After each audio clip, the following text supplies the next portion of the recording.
दोस्तों नमस्कार, बहुत स्वागत आपका चौकस भारत में। मैं आपका दोस्त ब्रजेंद्र। कल आपको मैंने एक खबर दिखाई थी बिहार लोक सेवा आयोग के दहलीज से, और वहाँ से जो रिपोर्टिंग हुई उसमें आपने देखा कि कितने अभ्यर्थी, जो शिक्षक अभ्यर्थी हैं जिनका रिजल्ट हो चुका है, वो वहाँ पर घेर कर आवाज़ लगा रहे थे। और आवाज़ किस लिए था ये जानकारी आपको पहले भी दे जा चुकी है। अब हम सीधा इस बाबत बातचीत कर रहे हैं, चूँकि कल छात्र नेता दिलीप से भी हमारी बात हुई थी उसी मुद्दे को लेकर, और आज संपर्क हुआ है, इनका संपर्क हुआ, और संपर्क करने के बाद छात्र नेता दिलीप आज हमारे साथ हैं। हम जानने का प्रयास कर रहे हैं कि क्या अपडेट है दिलीप जी। कल जितने भी अभ्यर्थी परेशान में थे, पेशोपेश थे, आज फिर से वो यही सोच रहे हैं कि हम लोगों का हुआ क्या। और चूंकि आप हमेशा संपर्क में रहते हैं तो कुछ तो अपडेट आया ही होगा, क्या अपडेट है अभी? देखिए, जो भी समस्याएं अभ्यर्थियों की थी, जो गड़बड़ियां लग रही थी अभ्यर्थियों के द्वारा, हमें भी बताया गया, हमने भी देखा उस चीज़ को। उन सारी चीज़ों से हमने बीपीएससी को अवगत कराया। कल भी मीडिया के माध्यम से, आज भी हमने संपर्क किया और सारी समस्याओं को हमने रखा है। और उस पर उन बीपीएससी ने संज्ञान लिया है, हम धन्यवाद देते हैं। और इस पे आगे जो भी कार्रवाई हो सकती है बीपीएससी के अधिकार क्षेत्र में है, वो कार्रवाई करेंगे, उन्होंने आश्वासन दिया है हमें। और सबसे बड़ी इसमें जो समस्या थी सीट खाली रहने की, तो इस पर हमने कहा कि भाई आपका तो ये प्रोविजनल रिजल्ट है, फाइनल रिजल्ट है नहीं। और काउंसलिंग जब भी होता है तो सीट से ज़्यादा लोगों को बुलाया जाता है काउंसलिंग में, ताकि काउंसलिंग में कुछ लोग बाहर होंगे भी तो सीट खाली ना रहे, तो इसलिए आपको सीट से ज़्यादा बुलाना चाहिए था।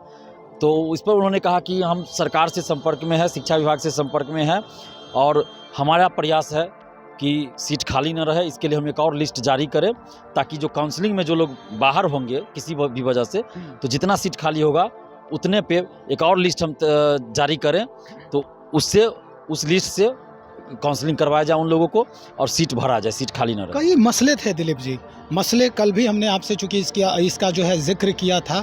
मसले ये भी थे कि कुछ लोग ऐसे भी हैं जिनका मार्क्स ज़्यादा है और उनका रिज़ल्ट नहीं हुआ है, उससे कम मार्क्स वाले उनका रिज़ल्ट हो गया है।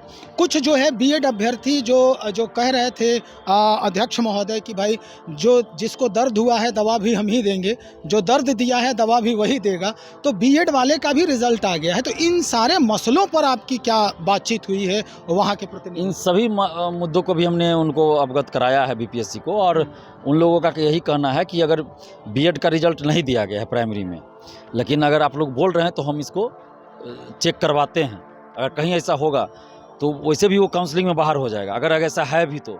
लेकिन बीएड का रिजल्ट नहीं दिया गया, उन लोगों का कहना है बीपीएससी की तरफ से। तो फिर भी हमने कहा कि एक बार आप खुद जांच कर लीजिए कि बीएड का रिजल्ट दिया गया है या नहीं। तो इस पर वो कहें कि हम देख लेते हैं, और बाकी और भी जो मुद्दे हैं उन सब पे उन्होंने सकारात्मक रुख अपनाया है। और अभ्यर्थियों के हित में जितना हो सकता है बीपीएससी की तरफ से ये कहा गया कि हम अभ्यर्थियों के हित में जितना संभव होगा वो करेंगे। बाकी बहुत सारा चीज़ ऐसा है जिसमें सरकार की तरफ से किया जाना है, शिक्षा विभाग की तरफ से निर्देश आएगा तभी हम कर सकते हैं। जैसे लिस्ट जारी करना है, एक और लिस्ट, ताकि सीट खाली ना रहती। इसके लिए सरकार जब तक दिशा निर्देश नहीं देगी तब तक बीपीएससी अपने मन से नहीं कर सकती है, तो इसलिए सरकार को भी दिशा निर्देश देना चाहिए। फिर भी इन्होंने कहा है कि हम अपने स्तर से भी प्रयास करेंगे इस बात के लिए कि इस तरह होना चाहिए, क्योंकि ये काउंसलिंग हो रहा है, अभी फाइनल रिजल्ट हमने दिया नहीं है, ये तो प्रोविजनल रिजल्ट है। तो इसलिए हमारा ये हमने कहा कि आपका भी अधिकार है कि आप एक और लिस्ट जारी कर सकते हैं, क्योंकि आपने तो 1,70,000 पे नियुक्ति करना है, आपने उतना का तो मेरिट लिस्ट बनाया भी नहीं है अभी है, तो आपको तो उतना का मेरिट लिस्ट बना के भेजना था, तो इस आधार पे आप एक लिस्ट जारी कर सकते हैं। तो इस पे वो बोले हैं कि हम विचार कर रहे हैं, और हमें उम्मीद है कि जल्द ही इस पे कुछ ना कुछ सकारात्मक पहल बीपीएससी के द्वारा किया जाएगा। और सरकार से हम ये मांग कर रहे हैं कि आप इस पे सकारात्मक रुख दिखाइए और बीपीएससी को दिशा निर्देश दीजिए, जो डिमांड बीपीएससी के द्वारा किया जाए उसको मान लीजिए, ताकि अभ्यर्थियों के हित में फैसला आए और अभ्यर्थी के साथ न्याय हो। कुछ महिलाएं कल थी वहाँ पर, हमसे बातचीत हुई थी उनका जो रिज़ल्ट है वो इसीलिए पेच में फंस गया है कि उनका जो मार्क्स है अधिक है, बाकी नीचे वाले मार्क्स का सिलेक्शन हो गया है। इस पर उनका कहना था कि ऐसा इसलिए है क्योंकि हो सकता माने उनका कोई ना कोई डॉक्यूमेंट्स में कमी होगा। नहीं, वो लड़की जो आरोप लगा रही थी वो ये कि फर्स्ट दिन जो कंपलसरी सब्जेक्ट हिंदी है वो उसमें ए सीरीज का उसको बुकलेट मिला है, और दूसरा दिन जब वो अपने सब्जेक्ट की परीक्षा दे रही थी तो उस समय उसको एच सीरीज का वो पेपर बुकलेट मिला था। और यही जो है सिर्फ उसी सेंटर पे ये घपला हुआ है जहाँ पे मोतिहारी का सेंटर नाम ले रही थी वो। इस तरह का ऐसे कई लोग फिर हमें मिले, बोले कि हमारे साथ भी यही हुआ है। तो इसमें कुछ बातचीत तो अगर ऐसा था तो इन लोगों को पहले भी बताना चाहिए था, आयोग जाकर बीपीएससी के चेयरमैन सर को बताना चाहिए, हम ही लोग को बताना चाहिए था कि हम लोग भी इस चीज़ को आवाज़ उठाते। अगर ऐसी बात है तो हम इस पर भी बात करेंगे, ज़रूर करेंगे, बीपीएससी से हम संपर्क करेंगे और इस पर भी संज्ञान लेना चाहिए बीपीएससी को। और मुझे लगता है कि अगर ये लोग सही तरीक़ा से बात रखें तो बीपीएससी संज्ञान जरूर लेगी, क्योंकि अभी जो इनके चेयरमैन हैं अतुल प्रसाद सर, वो बहुत अच्छा से काम कर रहे हैं और लोकतांत्रिक तरीका अपना रहे हैं। बाकी अगर सीएसबीसी का मामला होता या बिहार पुलिस अवर सेवा आयोग बीएसएससी, तो उसमें तो वो लोग सुनते भी नहीं, मिलते भी नहीं।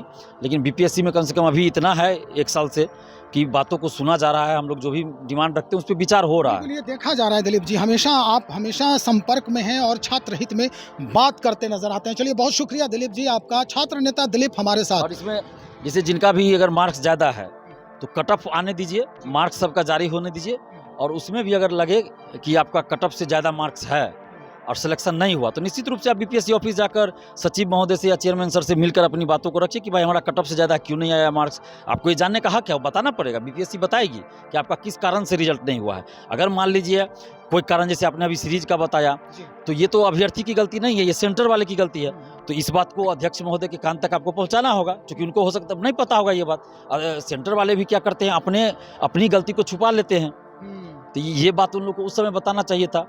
तो अभी भी कम से कम आप बीपीएससी के चेयरमैन सर को दुर्गा पूजा के बाद, अब तो छुट्टी हो गया होगा, ऑफिस बंद कल से चल रहेगा, तो दुर्गा पूजा के बाद आप कम से कम काउंसलिंग जब पूरा हो जाता है तब जाके बताइए इस चीज़ को कि हमारे पूरे सेंटर पे इस तरह की बात हुई थी। तो कम से कम वो भी तो अपने स्तर से उस सेंटर का पता करेंगे कि हाँ सही में ऐसा हुआ था कि नहीं हुआ था। अगर सही में ऐसा हुआ है तो फिर ज़रूर उस पर विचार करना चाहिए बीपीएससी को। और मुझे लगता है कि बीपीएससी विचार करेगी। अगर जिनका मार्क्स कट ऑफ को पार करेगा तो उनका सिलेक्शन लेना पड़ेगा, ये तो होना ही है ना। अगर नहीं सिलेक्शन लिया जाएगा तो कोर्ट चले जाएंगे तो इसे ही रिजल्ट पे रोक लग जाएगा, तो ये तो करना ही पड़ेगा। तो ये सारे साक्ष्य हैं हमारे पास, कल भी हमें प्राप्त हुआ है ये साक्ष्य, सीरीज वाले भी और कट ऑफ वाले भी। तो क्या लग रहा है इस पे संज्ञान? नहीं, इस पर संज्ञान लेना चाहिए। हम बीपीएससी के चेयरमैन सर से भी आग्रह करें कि ऐसा कहीं भी अगर मामला है तो उन सब मामलों को आप देखिए और संज्ञान लीजिए। और जो अभ्यर्थी इस तरह के हैं उनको कम से कम हम लोगों से भी तो संपर्क करना चाहिए ना। बिल्कुल। हम तो 8 साल से लड़ रहे हैं अभ्यर्थियों के लिए, और इस तरह का समस्या इनको हुआ और आज तक ये बताए नहीं हमको ये अभ्यर्थी लोग। तो बताना चाहिए था, रिजल्ट से पहले बताना चाहिए, एग्जाम के तुरंत बाद बताना चाहिए। तो रिजल्ट भी आ गया, अभी तक बताया नहीं है।